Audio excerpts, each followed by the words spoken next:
légère ou non selon la taille. Donc moi j'ai une arme relativement courte et légère.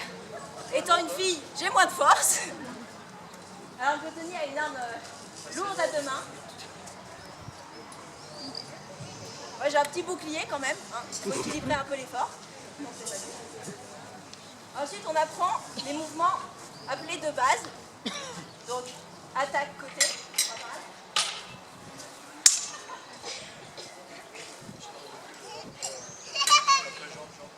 Après on fait les attaques jambes.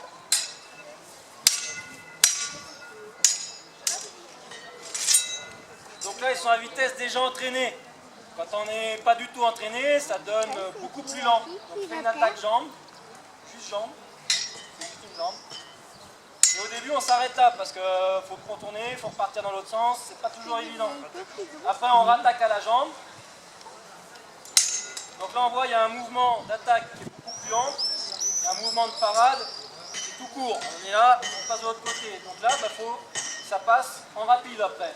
Donc quand on passe en rapide, il y en a un qui va devoir accélérer par rapport à l'autre son mouvement. Donc voilà, Lauriane là fait un mouvement beaucoup plus rapide que Tony qui a juste à changer de garde.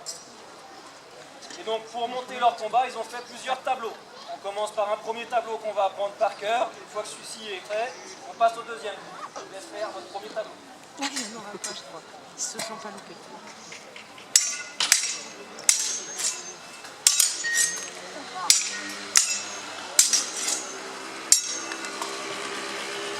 On arrête là. Donc là on voit c'est un premier tableau. Vous avez vu, c'est rapide, ça ne dure pas longtemps, 30 secondes. Combien de temps vous avez mis pour l'apprendre celui-ci? 2 mois. Donc c'est quand même pas des choses qui sont faites à la rigolade. Donc les enfants, hein, on fait pas ça à la maison. Quand on le fait tranquillement avec le frérot. Et les épées en bois. Donc là il faut savoir que les épées qu'on utilise, comme vous avez pu voir sur le stand d'armement, c'est des épées qui sont des reconstitutions d'armes historiques, pour la plupart. Et en acier qui est juste lui différent parce qu'on n'a plus le même acier qu'à l'époque.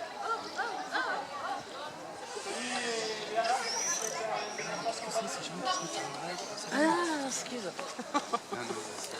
Tu vas faire des photos. Voilà, c'est là le bien.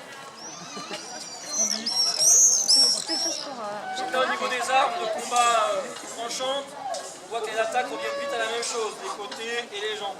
Et on va venir à la tête. Au niveau du bâton, c'est la même chose. Sauf qu'on va utiliser l'amplitude du bâton. L'attaque côté va partir de plus loin que l'attaque côté à l'épée.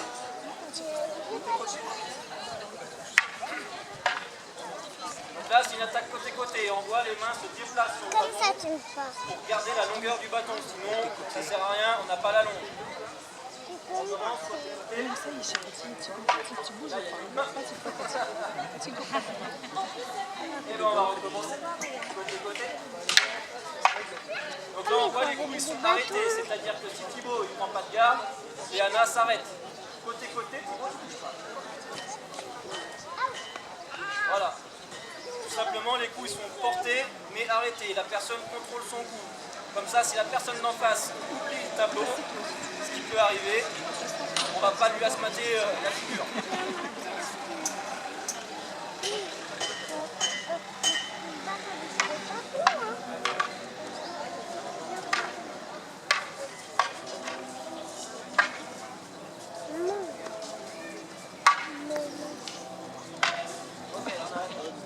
Donc là on a vu, on a une succession de prises d'attaque de l'un et l'autre. Généralement on fait à peu près 3 à 4 attaques une personne. L'autre personne retourne la situation en sa faveur et refait 3 ou 4 attaques. Ce qui nous permet de monter un tableau. Là vous allez venir faire. Là commence attaque tête, côté, mais il prend le dessus. Il revient à la tête, il reprend le dessus. On va arrêter là. Et là, c'est Thibaut qui avait le dessus sur la fin. La même chose en plus rapide.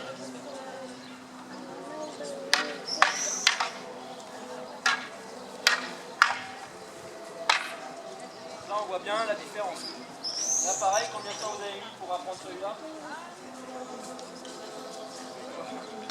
Voilà, c'est pareil, c'est toujours l'histoire de 2-3 mois. Il faut savoir qu'on travaille quand même toute l'année, donc on est basé, nous, les Lames du Dauphiné, sur Grenoble. On est juste à côté, à Fontaine. On a 8 8 heures d'entraînement par semaine. Donc tout le monde ne vient pas à ces 8 heures d'entraînement, on a un roulement selon les armes. Donc on fait aussi bien du bâton, de l'épée médiévale que de la rapière. La rapière, c'est l'épée dite mousquetaire entre guillemets. Donc voilà, donc si vous avez des questions, n'hésitez pas. On est juste à côté sous les tentes.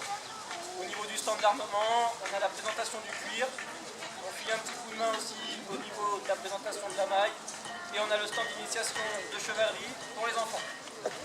Voilà, je vous souhaite une bonne continuation et bon après-midi.